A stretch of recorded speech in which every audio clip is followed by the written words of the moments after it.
So as you all know, the topic for today is power of attorney and its basic drafting. So we are beginning with the slide structure in the PPT form. So power of attorney. So basically what is power of attorney? See, all of us know what is power of attorney in the basic context. It is like, see, I am a person, I don't have time enough as I'm a busy person. So if I want to sign on something, all these small works, I'll give to an assistant of mine. So I appoint a person who can act on my behalf for any particular deals or something like to sign on my behalf in the documents. So it's like power of attorney is a document wherein legal authorization for to a designated person called agent is given to act on behalf of another person in respect of his or property, finances, and various other issues. Then, see, a broad power of attorney, that is a general power of attorney. It grants all the powers to the agent that the principal has. Agent is the person to whom power of in the name of whom the power of attorney is given. Okay, you act on my behalf, and I am the principal. That is the person who gives the power. So, power of attorneys in India is governed by Power of Attorneys Act 1882. So, within that, Section 1A of the Power of Attorney Act includes any instrument empowering a specified person to act for and in the name of person executing it. So, that is the basic definition in the Power of Attorneys Act 1882. And even there is a similar definition of the power of attorney in Section 2, subsection 21 of Indian Stamp Act 1899. Then, depending on the terms and condition, like as you all know, depending on the terms and conditions which are present in the power of attorney, the authorized agent can either have limited or extensive authority to make legal decisions, depending upon what has been stated, the purpose of power of attorney, which is specified in the document. So, types of power of attorney and who can be agent. See, basically, there are only two types of power of attorneys, like more or less. First is the general power of attorney, wherein all everything is included within to take all the decisions of any kind. And then second, it is the special power of attorney, which is like for a particular event, like where the agent is appointed to only sign on any particular deal or any transaction, etc. Within the general power of attorney, there is a limited power of attorney also. Like, see, GPA's general power of attorney is limited and unlimited. Limited is wherein it is for the particular time period, and has certain specified powers depending upon what has been specified in the document. And the other is like wherein a person has all the powers, like till unlimited period, like nothing has been specified to limit those powers in respect of acting on behalf of any other person who has given the power of attorney. So then there is durable power of attorney. Like durable, this is like just time constraint. Durable stays for the lifetime, and the agent has the power to take decision even if the grantor becomes incapacitated by becomes of unsound mind or anything like that. Durable power of attorney will be continued until the grantor's death or unless the grantor cancels the power of attorney. Then special power of attorney, as I explained you all. Then medical power of attorney, this is like generally comparatively very less applicable in India so far. So medical power of attorney comes into action for healthcare decisions and will not be triggered until the grantor is conscious and of sound mind and body. Means if I am capable enough to take my own decisions, I will not require any attorney to act on behalf of me. But tomorrow, if I become incapable, disabled by physically or mentally, then somebody else has to take decisions for me in respect of my property, my estate, or whatever else for my healthcare, etc. So that way I give authority to somebody else to take the decisions. Then a person who is who can be agent. See, basically there are only two conditions. The agent has to be a human being who is above 18 years. That is, he has to be a major first. And second, he has to be of a sound mind. So a person who is trustworthy, that is like an added advantage if you don't want any issues tomorrow. A person who is trustworthy above 18 years with a sound mind can be chosen as a POA, like the agent in the POA. Then before choosing the agent, it is important to consider a person's, this is just a suggestion, it is important to consider a person's character and values. And importantly, if that person is like capable enough to take like any big decisions on your behalf, and like whether he like wishes to follow your wishes. Otherwise, if he goes if and does anything what he wants, then like tomorrow you will be under trouble. Who is giving him the power? Then an individual can appoint multiple attorneys, like he can give authority to various people, more than like one person, and decide whether they must act separately or jointly in taking a decision in respect of any particular assignment. So at times, if there are multiple attorneys, it will be like comparatively maybe a better decisions, because the various people taking a decision, they can arrive at something better, because there is like multiple opinion sharing. But multiple attorneys will help making a sound decision by discussing all the pros and cons. But at times, in some cases, generally, if they disagree or something happens, there is dispute among the attorneys themselves, then it may delay the transaction for which they were appointed. So even that is like a disadvantage of this. Then purposes for which mostly power of attorney can be executed. Like this we all know, but like I'll just go through this. See, first is for purchase or sale of an immovable property. Most of the people execute power of attorney for this reason only. Then next is to manage the estate or business of any person, mostly industrialist, etc. You do this. Then third is to sign on behalf of person in various agreements. At times it depends, like on bank documents or something like that. Also, people appoint attorneys, like for any reason they are not able to be there physically if they are working somewhere outside, etc. Then a next purpose to take any necessary decisions or present a stand on behalf of any principal before any authority. That's like obviously you are just presenting yourself before any person. Then a party in, like this is regarding the, if there are any court cases going on, a party to the court proceedings may be represented by a power of attorney holder duly authorized by the party. That is plenty for the defendant. Like, and this comes under order 3 of rule 2 of civil procedure code, and wherein it recognizes power of attorney holder as agent of the party.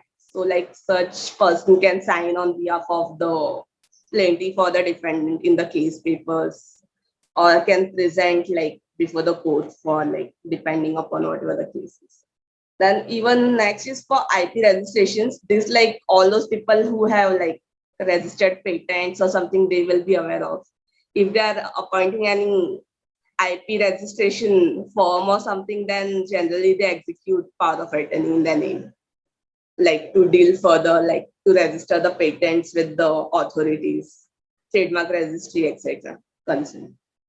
Yeah, a registration of power of attorney. See, first I need to go through the drafting part. So drafting, I will just have to read it out. See, power of attorney, like in its basic structure, is just something wherein I give my authority to any person to sign on my behalf in any particular document. Assume it like that. So this is the power of attorney. I am just like putting it in brief. See, the first paragraph like is read like to all to whom the present shall come, I, Mr. So and so, an adult Indian inhabitant permanently residing at so and so place, send greetings. Then the next paragraph, whereas these are like the standard things which you are supposed to put in the drafting form. I am the this like this power of attorney which I am reading is like a special power of attorney, which is given for the sake of dealing in a flat for the purpose of sale of the flat. So whereas I am the owner of flat number so and so, along with my wife, Mrs. So and being co-owner of the flat particularly described in whatever schedule, then I will be residing out of India from so and so date owing to my work. So I shall personally not be in a position to look after the day-to-day affairs of the said premises due to my preoccupation of work and travel in and out of India and respect of the same. So I therefore am desirous of appointing my wife, Mrs. So and so, as my true and lawful attorney to do all or any of the acts, dates, matters, and things for me in respect of me in my share, right, title, and interest in the said premises as it is hereinafter. These are like, see, this is the starting introductory para. wherein he is like putting his intention. Then the next paragraph reads says, now know ye all men and this presence witness that I, Mr. So and so, do hereby irrevocably, see, this is an irrevocable power of attorney, irrevocably appoint, constitute, and nominate my wife, Mrs. So and so, as my true and lawful attorney to do, execute, and carry out following acts, dates, matters, things for me on my behalf, either personally or through any substitute. Like she can also further appoint any other person to sign on her behalf. Any substitutes to be appointed by her at her will and pleasure, to act and to do and perform all or any of the acts, deeds, matters, and things for or in respect of my right, share, title, and interest in the said premises only as hereinafter and referred to as the said attorney. So here you saying now for what all works I'm appointing her, appointing like his wife as in respect of the flat to do what all jobs. First is to manage and control and look after and supervise my properties in the manner as my attorney may deem fit and proper. Then to engage the broker to sell the premises to the prospective purchaser. Then to negotiate, sell the said premises to any prospective purchaser, means like to decide the price or whatever of sale of the flat. Then to sign and submit necessary papers or documents to obtain the no objection from the concerned society for selling the premises. Then to deal with the residential society and the concerned authorities to pay the monthly outgoings, maintenance, charges, municipal bills, and all such other dues that shall be payable by me, and to do such other acts in respect of the said premises. Then to sign and admit and execute the sale and a live-in license in case the license, and to present and lodge the registration with the office of sub-registrar of assurances at so and so or any other registering authority appointed under the Indian Registration Act for the time being in force, having the jurisdiction in relation to the registration of the sale deed or agreement or live-in license in respect of the said premises, and to deal with the concerned authorities on such terms and conditions as the authority may deem fit and proper. So like either she can like manage overall, like to manage the same, whether she can sell it or she can license it, etc. These few things he has specified. Then the next is to purchase any property in India, to sign, admit, and execute the sale deed, agreement, or sale live-in license, and to present and lodge registrations. Okay, I have read this. Then to hand over the vacant and peaceful possession, receive the consideration, that is, receive the amount, and in cash or check, or in the name of the principal who is giving his wife the power, and to issue receipts thereof in respect of the said premises. To appropriate the same to the prospective purchasers, and to deposit the received consideration amount in my bank account.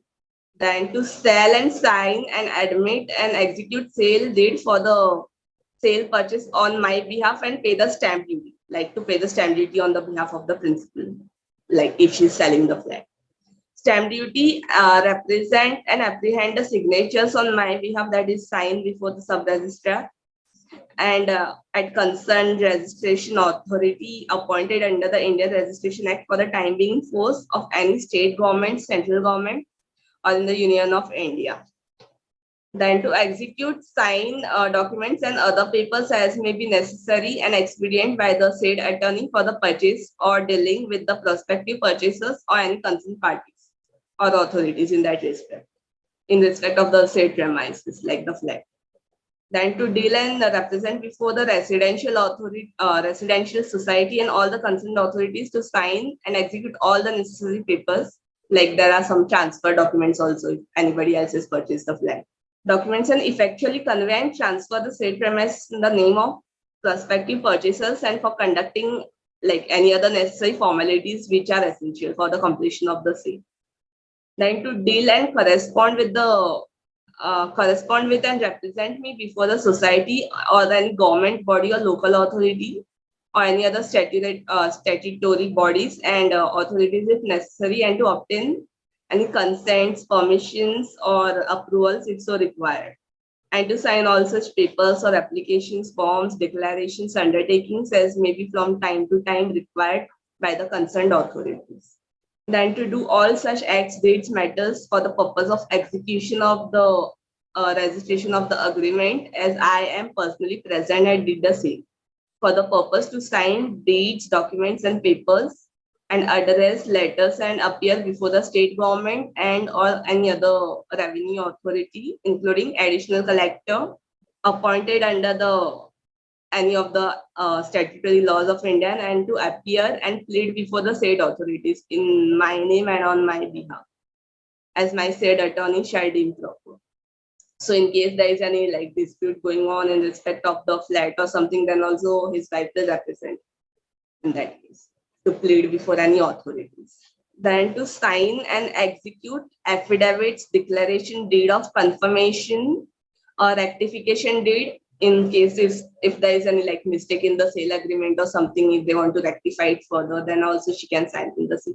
So rectification deed, indemnity deed of cancellation, then surrender, then further register the same in, to represent me and lodge any documents for registration and admit execution of any documents executed by me and on my behalf like before the sub-registrar office and any other authority required in respect of the premise. Then to operate and continue the bank account standing in my name or jointly with any other persons, and also to withdraw, deposit, check, cash, and transact other businesses with bank and open new current savings and overdraft accounts in my name or jointly with any other persons to operate upon such accounts, like once she receives the amount in that particular bank account after selling the flat or whatever. Then to pay or allow any taxes, rates, assessments, charges, deductions, expenses, and any other payments and outgoings whatsoever due and payable to become payable for on account of the said premises. So any taxation, etc., if applicable, that also the wife is supposed to do. Then to sign, declare, and affirm on my behalf all the applications, documents, declarations, and affidavits as may be necessary for the purpose of income tax, wealth tax, and to submit any file. Same with representing taxing authorities to file appeals, references as my attorney may be advised, and he may deem fit and proper.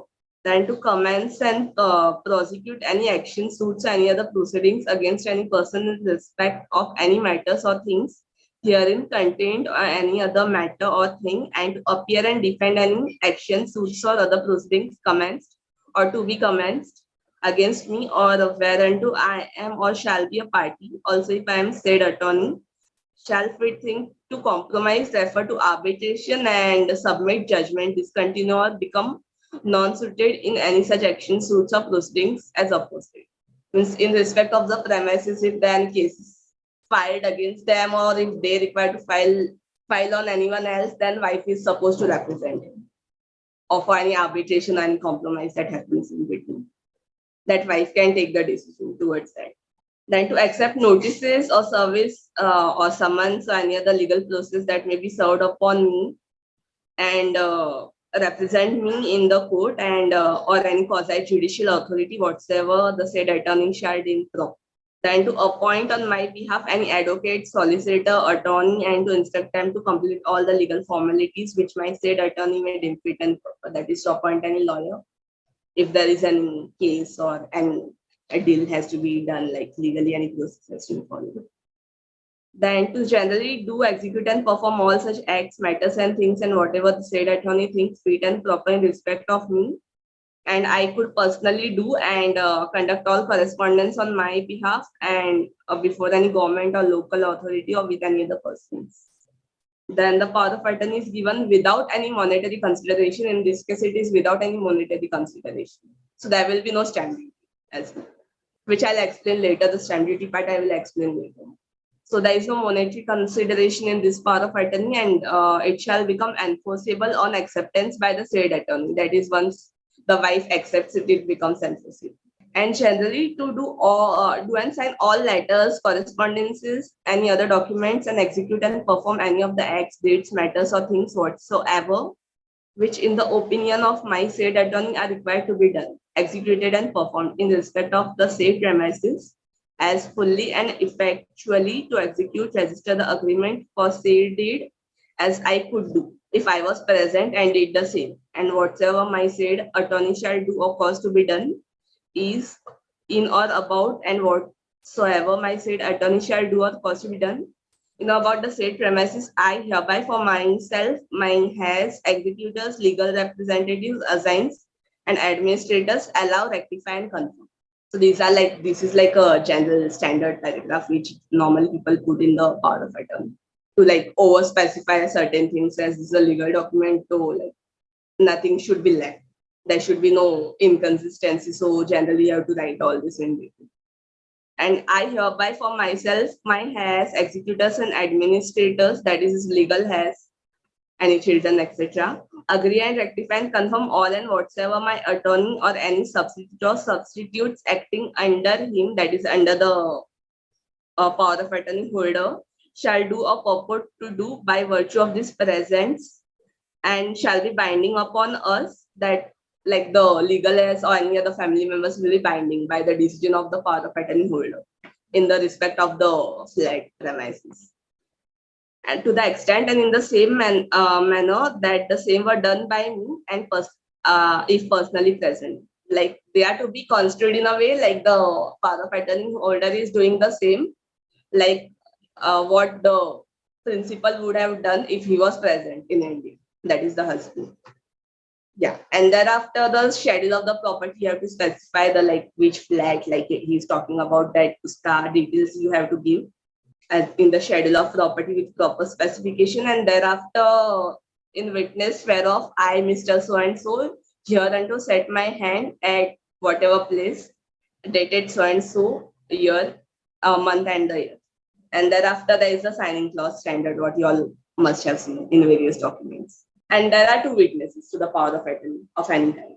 Yeah, so now I'll go through the like, but this was a special power of attorney, which was like for the in like respect of dealing in a particular premises or for a particular event. The general power of attorney includes many other things, which even can be like for dealing under the stocks or shares of any company which the principal holds, if the principal is not like available to take all these decisions, or any of his family members, how much money should be given to whom for whatever month, even so minor issues are all decided by the power of attorney holder if the principal has stated so and so in the general power of attorney. So general power of attorney includes everything, whatever possible. Yeah. So now registration part I am coming upon. So registration of the power of attorney. See, registration of the power of attorney is for the special power of attorney, it is very much required. But for the general power of attorney, like it is okay. Few people even do the notary. So registration of power of attorney is suggested but not compulsory in certain cases. So basically for registration of power of attorney at such particular, there is no specific legislation so far. And like it is a confused position whether power of attorney should be registered or not.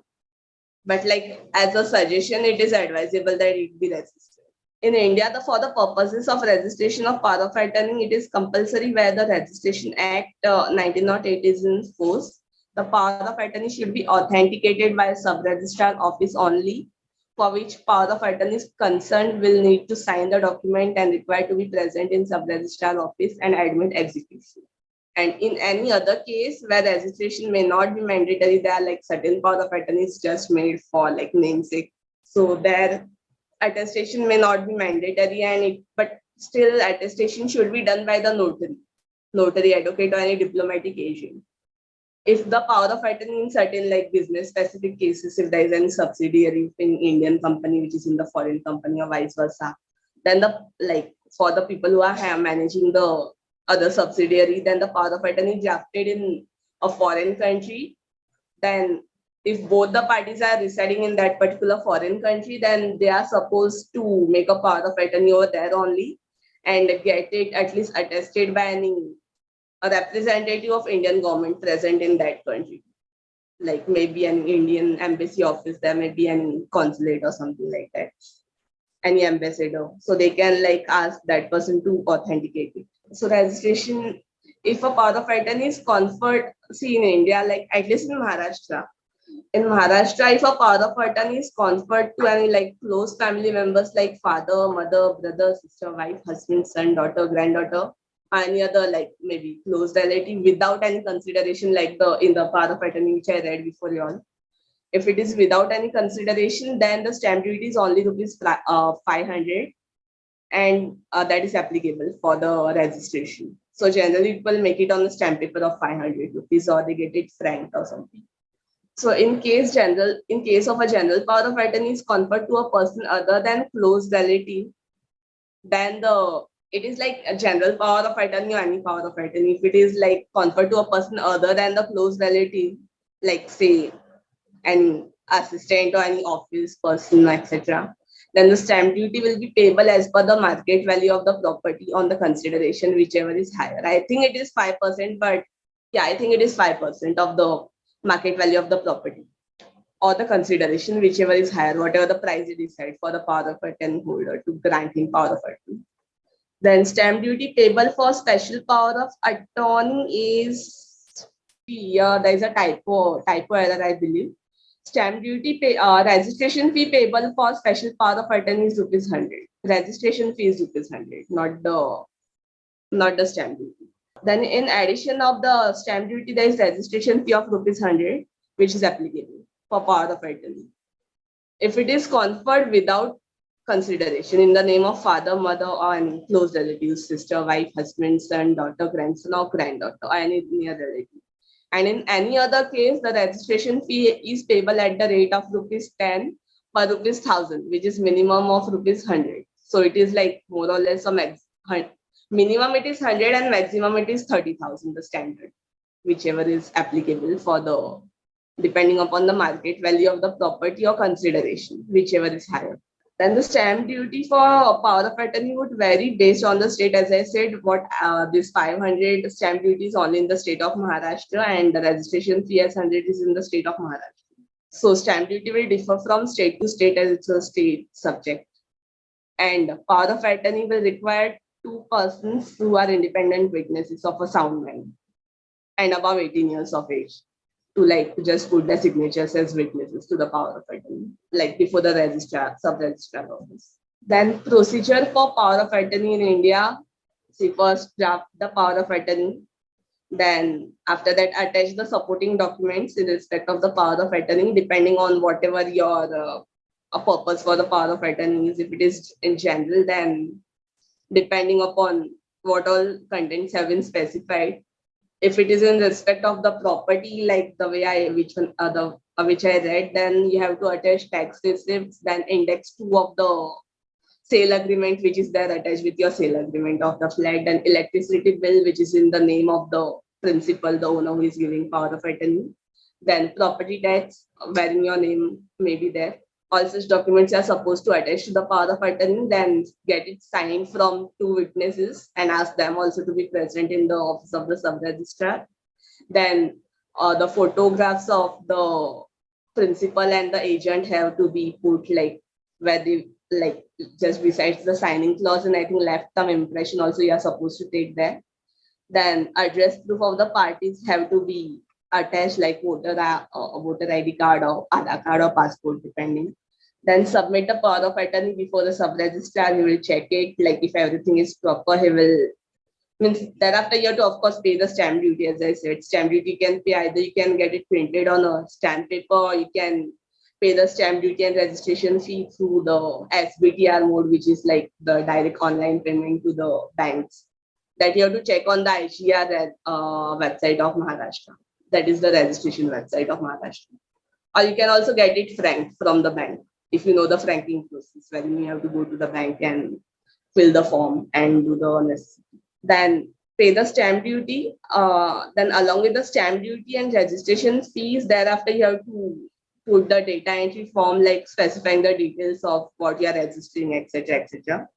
And thereafter, with all these documents, you have to be present before the sub-registrar office and submit the power of attorney to the sub-registrar. You have to, I think, in Maharashtra, you also have the challan number you have to remove, wherein that is like a queue number, because there are several people in the registration office waiting for their turn to come. So thereafter, when your turn comes, you can present the power of attorney to the sub-registrar. He will check it. If everything is fine, he will accept it. If there is any problem, then you have to rectify it either by hand or whatever. So that you can check out with the sub-registrar, like how to go ahead with it. So thereafter, once everything is like clear, if the your draft is like clear, all the parties concerned are present in the registration office, they have affixed it, put their thumb, etc. Then the sub-registrar will accept the power of attorney and will attest. So which you generally get after 2 days or something once the registration is done. So then power of attorney by NRIs in India, that is the non-resident Indians, it is necessary for NRIs to get power of attorney registered, especially in the property cases. Like for example, see any of your, if like suppose say I am the lawyer, my client is staying in Canada and she has a flat somewhere in Mumbai, which she intends to sell. Suppose she's sharing the flat with another co-owner, and if the co-owner is not like, even the co-owner is somewhere in some other country, and the co-owner is not able to come to Mumbai, but this person is able to come to Mumbai from Canada. So he can give power of attorney to her. But then again, this power of attorney will have to be registered because it is in the it is for like dealing in the property case, right? And in property cases, it is very important because like as you we all know, property cases there are lot many chances of any fraud etc. to happen. So generally the sub registrar will not take the risk to get the power of attorney, which is just a notarized document to get it approved.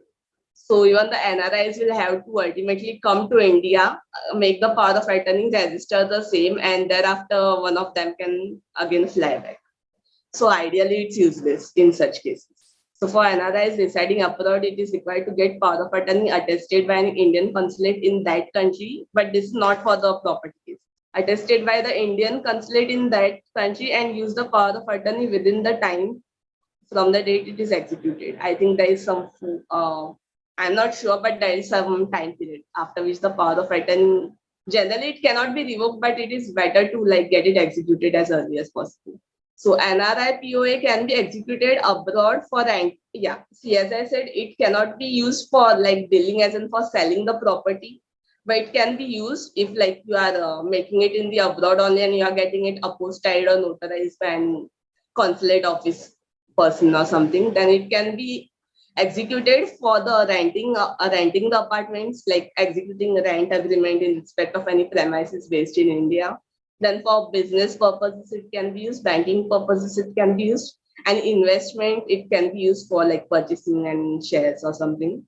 Then, but purchase, sale of property in India, practically it cannot be used as per my experience. Although in theory it doesn't say so, but like this is a comparatively a confused position. Which as per my experience, I have noted it cannot be used. For purchase of sale of an immovable property in India, you have to have a registered power of attorney in India itself, even if you both the parties concerned are not residing in India. Then you are required to execute NRI power of attorney on a stamp paper as applicable in the country wherein it is executed for these all the other purposes like renting or business purposes, etc. And the Indian embassy or any like other consulate office, any ambassador and magistrate or any other representative of Indian government which is having office in that particular country can authenticate the signature of the person making the power of attorney, like that is of the principal and the agent. See, revocation of the power of attorney. See, Power of Attorneys Act 1882 doesn't like specify anything pertaining to revocation of the power of attorney.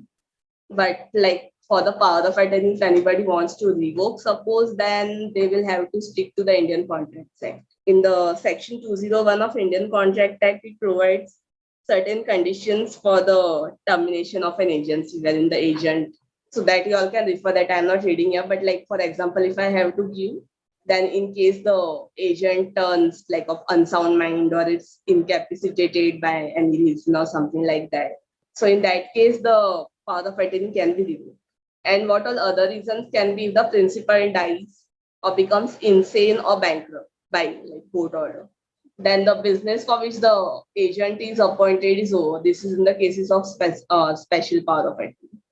Well, if that particular business grower for which agent was appointed, then obviously the power of attorney will make no sense. Then it is ultimately due indirectly. Then mutually agreed in cases like if it is mutually agreed, okay, I don't want to be your agent, just take away my power. Then in that case it happens. Then the right under power of attorney can be renounced by agent by his choice. Then the power of attorney can be revoked anytime as long as the grantor is mentally competent.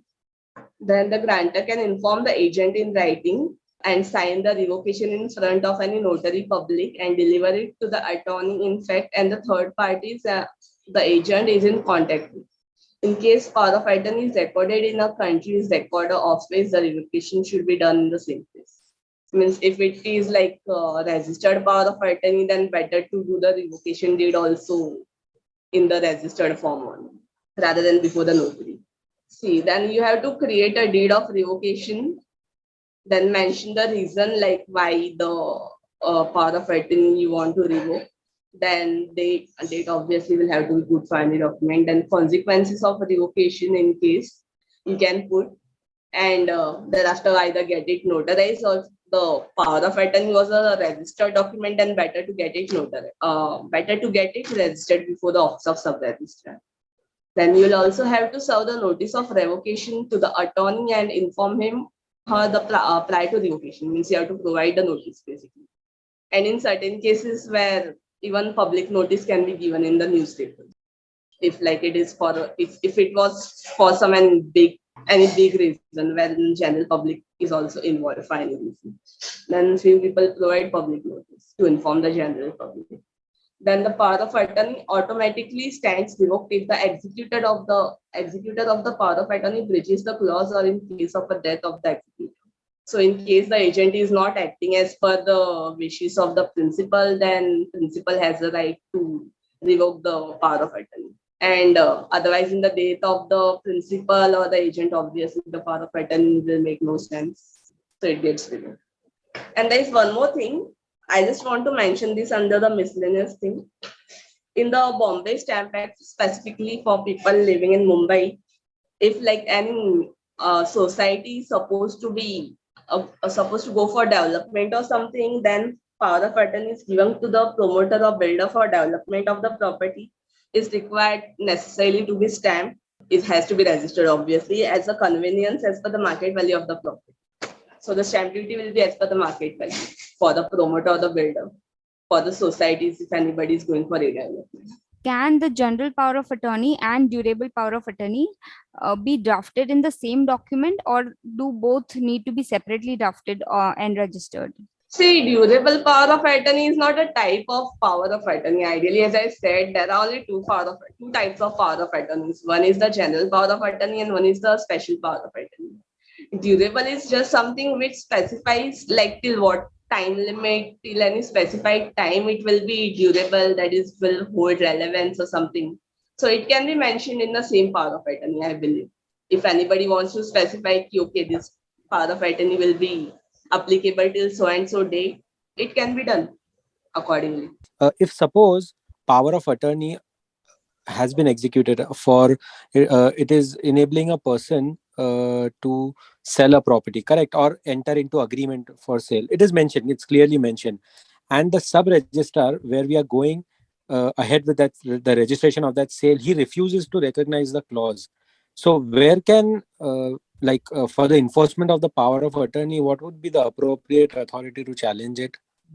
What he said was that I want it expressly mentioned that you have the power to enter into an agreement of sale.